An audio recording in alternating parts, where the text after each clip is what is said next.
Lockdown 4.0 के नए नियम स्टेडियम अब खुल चुके हैं, लेकिन मैदान में दर्शकों का आना अभी भी है मना। रवि शास्त्री जी ने तो कर दी है बात साफ कि पहले आएगी बायलैटरल क्रिकेट, बाद में होगा आईसीसी इवेंट। और पहला over by the way IPL में किस गेंदबाज ने डाला था, यह है आज की ट्रिविया।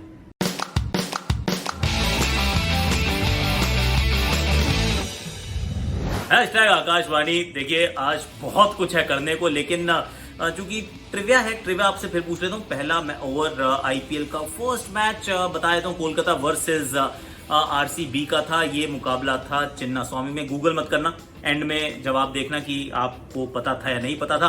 अब लेट्स टॉक अबाउट लॉकडाउन 4.0। तो इसमें कह रहे हैं कि आप मैदान को खोल दीजिए, अब मैदानों पर लोग जा सकते हैं, प्रैक्टिस कर सकते हैं। इसका अर्थ क्या है? क्या अब अगले महीने 2 महीने में क्या आईपीएल हो सकती है? क्या इवेंट हो सकते हैं? क्योंकि कोई इवेंट पे रिस्ट्रिक्शन नहीं है, सिर्फ ये कहा है कि दर्शक नहीं आएंगे, बिहाइंड क्लोज डोर्स आप मुकाबले करा सकते हैं। So is that a great news for the IPL? क्या अब हमें जिस चीज का इंतजार था वो अभी होने वाली है या अगले महीने में होने वाली है? To be very honest, let's try and understand everything. पहली बात तो ये कि मैदानों के खुलने के बाद अच्छी बात क्या होगी कि अब जो ग्राउंड स्टाफ है वो आकर ग्राउंड को मेंटेन करना शुरू कर सकेंगे। अभी तक मैदानों पे एंट्री बैन थी, तो जो पिचेस की कंडीशन थी, जो मैदान था वो एकदम मतलब देख रेख उसकी बिल्कुल नहीं हुई ना, तो अब वो शुरू हो सकता है।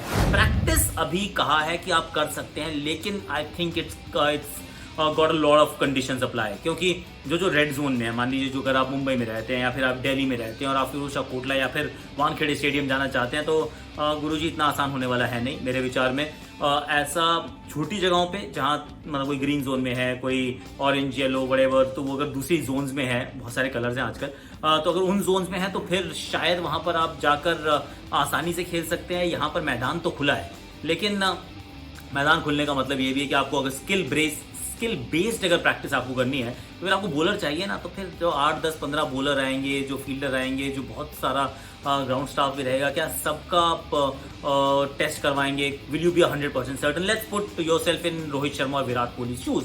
तो अगर इनको प्रैक्टिस करने जाना है, दोनों मुंबई में रहते हैं, अगर इनको प्रैक्टिस करने जाना है तो क्या ये 10-15 गेंदबाजों के साथ बिल्कुल खुले मन से प्रैक्टिस कर सकते हैं in current environment? My answer is a no.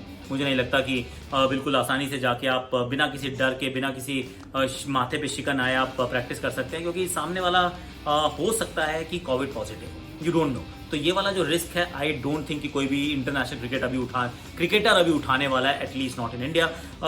IPL या कोई और टूर्नामेंट मुझे नहीं लगता कि अभी होने वाला है।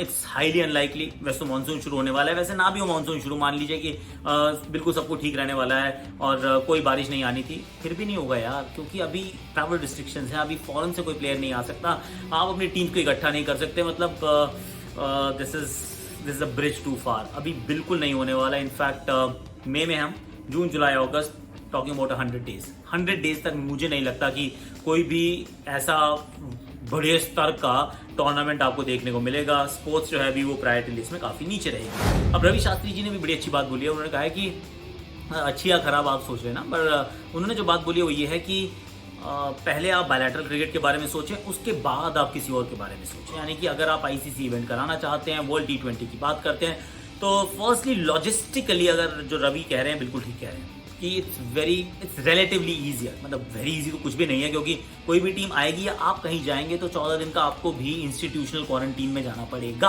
आपको वहां पर कंट्री, चाहे आप किसको भारत ले आइए, अगर मान लीजिए आईपीएल जैसा टूर्नामेंट हो तो बहुत सारे देश के लोग आने वाले हैं, तो सबको पहले क्वारंटीन में रखा जाएगा। 14 दिन के बाद उनको वापस इंडक्ट किया जाएगा फॉर अ नॉर्मल लाइफ। और आपके साथ भी यही होने वाला है। तो ऐसा अगर वर्ल्ड कप का करना हो, जिसमें अंपायर्स भी हैं, ऑफिशियल्स भी हैं और प्लेयर्स भी, मतलब टीम्स पूरी 10-10 टीमें ट्रैवल कर रही हैं, इतना आसान नहीं होने वाला। तो लॉजिस्टिकली बिल्कुल ठीक कह रहे हैं कि आप पहले बायलैटरल क्रिकेट को शुरू होते हुए देखेंगे।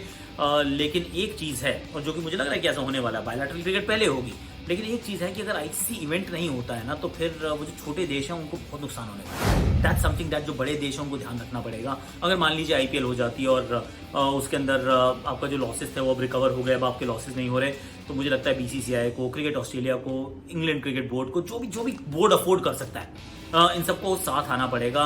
नेपाल के लिए, अफगानिस्तान के लिए, न्यूजीलैंड के लिए, या फिर जिम्बाब्वे के लिए, वेस्ट इंडीज के लिए, क्योंकि जिन देशों के पास पैसा नहीं है, अगर इसी प्रकार चलता रहा, 6-8 महीने क्रिकेट नहीं होती, तो most of these boards will be staring at bankruptcy.